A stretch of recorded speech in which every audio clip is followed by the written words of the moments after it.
Long Island medium Theresa Caputo arrested for illegal possession charges. In a recent notable event, renowned Long Island medium Theresa Caputo was apprehended by law enforcement on allegations of unlawfully residing at the residence of her former spouse, Larry Caputo. Larry Caputo asserts, "Theresa has resided in my home for an extended period without consent. I have repeatedly requested her departure, yet she has disregarded my pleas. Instead, she has threatened to involve law enforcement and has intimidated me." He stated, "As the situation escalated, I was compelled to seek legal assistance. Ultimately, at the court's directive, the police intervened and removed him." He stated, "As the situation escalated, I was compelled to obtain legal assistance. Ultimately, at the court's directive, the police intervened and removed him." On a tranquil Thursday morning in Hicksville, Long Island, the commotion commenced. News vans began arriving on a Verdun Street where Theresa Caputo, the renowned Long Island medium recognized for her voluminous hair, elongated nails, and extensive catalog of spiritual experiences, had formerly resided with her former spouse, Larry Caputo. This morning, she was absent, unable to interpret auras or facilitate connections with deceased loved ones. On this occasion, she was being led out of the residence in handcuffs. For several weeks, neighbors had observed something peculiar. "I observed her ambulating barefoot in the backyard at 2 a.m., conversing with the atmosphere," stated Mrs. Goldstein, a resident across the street. "Initially, I speculated that she might be recording a new season or communicating with ghosts once more. However, it persisted incessantly." Larry Caputo stated that Theresa returned to their marital residence over a month ago without his consent. She stated that the spirits informed her of her necessity to be present here, Larry articulated during a press conference outside his residence. "However, I informed her, 'Theresa, we are divorced. This is no longer your residence.' She remained unresponsive. Rather, she repeatedly stated, 'Larry, I sense something here. There is energy within these walls,' I remarked, 'but the only energy I perceive is frustration.'" Initially, Larry attempted to manage everything discreetly. He anticipated that she would depart independently. However, the situation intensified when Theresa allegedly commenced conducting private seances in the living room and igniting sage bundles during the night. "I awoke one night to discover all my furniture pushed aside, with Theresa seated in the center of the room, encircled by candles," Larry stated. "She gazed at me and remarked, 'The spirits indicate that you are harboring anger, Larry. Release it.' However, I was not enraged. I was filled with dread." Ultimately, Larry submitted a legal grievance. The court, upon examining the peculiar testimony and analyzing doorbell footage depicting Theresa shouting at the mailbox, issued a formal order for her expulsion. Law enforcement arrived early Thursday morning to implement it. Theresa, however, did not acquiesce silently.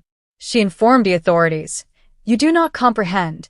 I was directed here," said Officer Simone, who directed the operation. However, upon presenting her with a court order, she murmured, "I anticipated this outcome. My angels cautioned me last night."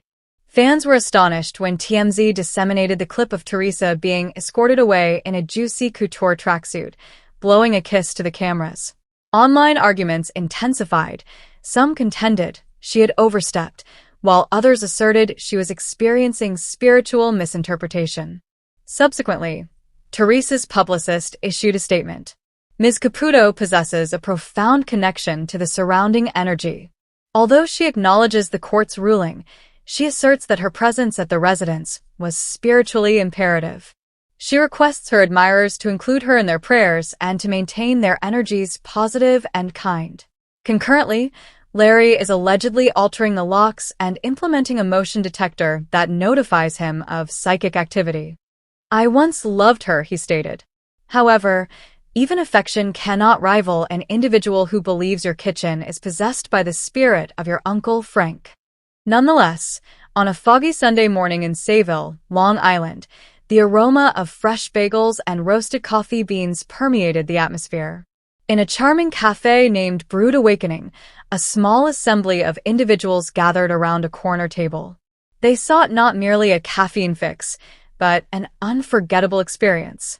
Theresa Caputo, the Long Island medium, occupied the center of the table, her characteristic voluminous hair impeccably done, nails exquisitely manicured, and an iced coffee with almond milk positioned before her. Today did not involve a prominent public performance or an intimate reading at a residence. It was a more personal affair, coffee talk with a psychic, a subdued dialogue over lattes and muffins, allowing the spirit to participate in a relaxed environment. Maria, the cafe owner and a devoted admirer of Theresa, organized this modest ceremony following the death of her husband 2 years ago. It was not promoted. The news disseminated rapidly, and within an hour, the little cafe was abuzz with excitement, murmurs, and anxious anticipation. Theresa surveyed her surroundings and grinned. "Very well, the spirit is already communicating," she remarked, casually tapping her nails against her coffee cup. "Is there anyone present who lost a paternal figure named Tony?" A woman seated at the window inhaled sharply. "That is my father, Anthony." We referred to him as Tony. Theresa inclined her head slowly, acknowledging with a nod. "He is presenting a wrench and a vintage Dodge." "Did he engage in automotive work?" Emotions surged in the woman's eyes. "He was an automotive technician. His Dodge Charger was his prized possession." Theresa delicately grasped her hand. "He expresses pride in your decision to sell it, asserting that it was the correct course of action. He is aware that you undertook it for the children." All individuals present at the table were silent. The space exuded a weighty yet tranquil ambience, akin to a portal having been unveiled between realms. During interludes between readings, Theresa consumed her coffee and engaged in informal conversation with the guests. "It is amusing," she remarked, "that individuals believe spirit communicates solely during readings. While I await my turn at Starbucks, an elderly woman will begin instructing me on what she desires me to articulate. Spirit does not await scheduled engagements." A reserved young guy named Eric cautiously raised his hand. "May I pose a question?" "Certainly," Theresa responded. "My sister died 5 years ago. I do not perceive her presence. I once frequently dreamed of her, but now silence. Does that imply her absence?" Theresa gently shook her head. "No, dear. That signifies she is at tranquility. They arrive primarily during our suffering to provide solace. However, as we recuperate, they withdraw. It does not imply that they are not there with us." Eric smiled subtly, his eyes bloodshot. "She had a profound affection for coffee. I covertly provided her with mocha fraps during her illness." Theresa inclined her head once more. "She is laughing. She claims you rendered them too sweet, akin to diabetes in a cup," she asserts. Eric laughed softly. "That is precisely what she used to articulate." As the dialogue transitioned to themes of loss and healing, Theresa hesitated. Her eyes expanded little. "There exists a spirit that lacks any connections to individuals present here. However, an older man, with a hat, states that he frequented this location every morning for 2 decades. Maria, the proprietor of the cafe, abruptly covered her lips. "Oh my God, that is Walter. He resided down the street. Deceased last winter." Theresa acquiesced. "He expresses gratitude for maintaining the clarity of his window seat. He wants to convey that he is aware of your actions regarding the memorial wall." Maria murmured, "I've been amassing photographs and intend to allocate a section to commemorate the locals we have lost." Theresa exhibited a smile. He states, "Good. Kindly refrain from placing my photo too high, as I am of short stature, as you recall." Humor disrupted the grave atmosphere, elevating the spirits of the entire gathering. As the gathering concluded, Theresa rose and expressed her gratitude to everyone for sharing their enthusiasm and coffee with her. The essence is affection. That is all they constitute. Love is eternal. You do not require my assistance to converse with them. Simply maintain silence sufficient to hear. Upon exiting into the nebulous afternoon, the cafe appeared transformed, more buoyant, more inviting. Behind the text and the medium lay a more profound truth, a reminder that even amidst sorrow, love invariably finds a means of expression. Occasionally, a mere cup of coffee and a modicum of trust suffice to perceive it. Nevertheless, the Thursday morning in Hicksville, Long Island, was tranquil. Theresa Caputo, the esteemed Long Island medium, had recently concluded a live reading session at a local charity event. While her route to King's Supermarket to procure tomatoes and mozzarella for Sunday supper, she was oblivious to the imminent, unforeseen spiritual encounter that awaited her. Clad in a leopard print blouse, black leggings, and her characteristic high heels, Theresa maneuvered her shopping cart through the produce section, acknowledging admirers with her customary panache. However, when she extended her hand towards a ripe tomato, she abruptly halted. An influx of energy surged through her, akin to a brisk blow of wind, eliciting a familiar shudder along her spine.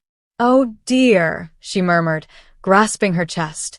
"An individual is present." She rotated gradually. Initially, the scene appeared ordinary. Individuals maneuvering carts, youngsters pulling at their mom's sleeves, and an elderly couple disputing over bananas. However, Theresa perceived more insights. A person stood by the deli counter, wavering like static on a television screen. A middle-aged man wearing a Mets cap and a flannel shirt, characterized by a friendly visage and melancholic eyes. Theresa momentarily closed her eyes to regain her composure. "To whom do you belong?" she whispered. She propelled her cart ahead, nonchalantly advancing toward the bakery section where the ambience intensified. Approaching the donut display, a young woman wept quietly while gazing at a chocolate eclair. Theresa's heart discerned before her mouth articulated. "Hello, dear," she murmured softly. "I understand this may seem unusual, but I am Theresa. I am a medium. Your father is present." The woman gazed upward, taken aback. "Pardon me?" "Your father," Theresa stated. "He died unexpectedly, did he not?" "Something pertaining to his heart. He is demonstrating that he consistently purchased eclairs for you during your childhood. States that you possess them following each dental appointment." The woman inhaled sharply, her hands covering her mouth. "Oh my God," she murmured. "I have not disclosed that information to anyone. My father passed away from a heart attack last year. He cherished this establishment. We formerly visited this location every Saturday." Theresa acquiesced, smiling gently. "He asserts that you have been burdened with considerable guilt. Your failure to return his call that evening. However, he wants to convey that it was not your responsibility. He states that you have always been his cherished daughter, and you instilled pride in him." Teardrops cascaded down the young woman's visage.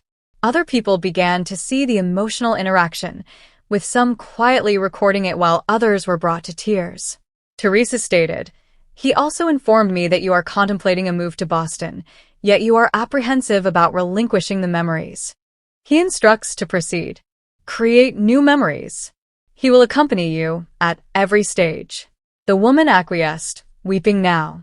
"Thank you. I required this. Excessive amounts." Theresa embraced her warmly and murmured, "Spirit invariably discovers a means to connect with us, even if it occurs within the confines of a grocery shop." As the young woman departed, feeling more buoyant than prior, Theresa redirected her attention to the pastry display. The essence was departed. The cold has dissipated. The tomatoes remained in anticipation. She laughed quietly to herself. "Merely another day in existence," she remarked, discarding a bag of tomatoes into her cart. As she approached the checkout, an employee intercepted her. "Hello, Theresa. You have transformed aisle 7 into a therapeutic session." Theresa gestured with a wink. "When the spirit communicates, I heed its words, even if I am adjacent to the frozen peas." With that, she exited King's Supermarket, heels clicking, spirit calmed, and Sunday supper still occupying her thoughts. Nevertheless, on a breezy Saturday morning in Long Island, the aroma of buttercream and vanilla permeated the quaint, pastel-hued bakery named Sweet Spirits. This establishment was renowned not only for its whimsical cupcakes, but also for the speculation surrounding peculiar occurrences, cupcakes inexplicably toppling, ovens activating autonomously, and sprinkles dislodging from their shelves. Today, the excitement was markedly intensified. Theresa Caputo, the Long Island medium, consented to hold a special event, a cupcake reading, a distinctive fusion of spiritual connection and delectable treats. Residents assembled early, holding boxes of cupcakes they had either baked or purchased, eager to discover what Theresa could perceive through them. Theresa stood assuredly behind a flower-decorated table, donning her characteristic high heels, blonde bouffant, and a radiant grin. Spirit manifests in various forms, she conveyed to the audience. Currently, it is via cupcakes. Do not inquire as to the reason. Perhaps the ghost possesses a penchant for sweetness. Guests approached the table individually, each bearing a cupcake. Theresa would handle it delicately, occasionally breaking off a fragment, at other times merely inhaling its scent or caressing the icing with her fingers. A woman named Carol arrived with a lemon poppy seed cupcake. Theresa grasped it, shut her eyes, and abruptly declared, "Carol, a woman is present. Your grandmother. She previously prepared lemon tarts, correct? She is presenting a weathered yellow recipe card and states that you have retained it in your kitchen drawer for all these years." Carol inhaled sharply and wept uncontrollably. Affirmative. I discovered it last month following her demise. I believed she was attempting to convey something to me. She was, Theresa remarked with a smile. She asserts that you are now prepared to initiate your own baking enterprise. Cease your self-doubt. The cupcake validates it. The subsequent contestant was an anxious adolescent named Jake, presenting a chocolate fudge cupcake adorned with peanut butter frosting. Theresa hesitated briefly before softly stating, "Jake, I sense a potent masculine presence. Your father? Did he lately pass away?" Jake acquiesced with a mute nod. He asserts that you prepared this cupcake due to it being his preferred combination. He takes pride in your recollection and resilience. He is stating he was unable to bid farewell, yet he has remained with you each night thereafter. He supervises you while you play the guitar. Is that comprehensible? Jake suppressed his emotions, murmuring, "He used to engage in play with me. I have not played the guitar since his passing. He requests that you resume it. That is the method by which you will recover." The readings persisted, cupcake after cupcake, each unveiling a dimension of spirit and feeling. A vanilla raspberry swirl evoked memories of a deceased fiancé. A coconut cupcake prompted a communication from a cherished childhood pet. A red velvet cupcake appeared to embody the culinary guidance of an Italian grandma. The most astonishing event occurred when Theresa herself retrieved a solitary cupcake abandoned on the table, a plain white cupcake adorned with pale pink frosting and devoid of a name tag. Upon contact, Theresa became immobilized. "This is not intended for anyone present," she said, gazing beyond the assembly. This originates from an individual who frequented this bakery." The audience fell silent. Theresa shut her eyes, concentrating intently. Her name was Lily. She was employed here decades prior. Youthful, dynamic, universally adored. She passed away unexpectedly, possibly in her 20s, due to a cardiac ailment. An old woman at the rear advanced, quaking. "Lily was my sister," she stated with a tremulous voice. "She perished at this location. I was but a child at the time." Theresa smiled, her eyes glistening with tears. She asserts that she has been present here continuously since that time, engaging with the cupcakes to ensure the recipes yield optimal results. Consequently, the bakery has consistently thrived. She is your essential element. The entire room was hushed, imbued with reverence. The elderly woman said, "She consistently cherished baking. I believed she had simply vanished." "She is not absent," Theresa stated, reverently returning the cupcake to the table as if it were a priceless artifact. "She is affiliated with the bakery." Each cupcake embodies a fragment of her happiness. Subsequent to the occasion, individuals lingered, purchasing cupcakes with newfound appreciation, recounting tales of their loved ones, and embracing one another with weeping eyes and warm hearts. Theresa gathered her crystals and letters, glanced at the cupcake left by Lily, and smiled. That, she remarked herself, was an exquisite reading. Nevertheless, on a wet Thursday afternoon in Patchogue, Long Island, the aroma of espresso and fresh biscotti permeated Bella's cafe. Theresa Caputo, the Long Island medium, positioned herself by the window, consuming her coffee while readying for the private reading arranged with a woman called Laura Matthews. Laura entered, her gaze traversing the little cafe until she identified Theresa's distinctive voluminous blonde hair. She approached apprehensively, grasping a worn photograph in her hand. "Greetings, Theresa. I am Laura. I appreciate your time," she spoke quietly, her voice scarcely audible above the cafe's ambient noise. Theresa smiled amiably and motioned to the seat opposite her. "Greetings, dear. Do not exhibit anxiety. The spirit has been communicating with me since prior to your arrival." Laura's eyes expanded in astonishment. Theresa inclined her head little and narrowed her eyes. "Before we commence, I must state this. He accompanied you." Laura's breath was momentarily halted. "Whom?" Theresa acquiesced hesitantly, her hands positioned on the table. "A significant male presence exists. He has accompanied you throughout the day. He trailed you to this location. He repeatedly presents a baseball glove with the numeral 27. Has somebody who wore number 27 or played baseball passed away?" Laura's eyes brimmed with tears. "My kid, Jordan. He engaged in baseball from the moment he could ambulate. Number 27 was his designation. He perished in a vehicular accident last year. He was merely 19 years old." Theresa delicately extended her hand. "Darling, he has been embracing you continuously. Did you not perceive a weightiness in the vehicle during our journey here?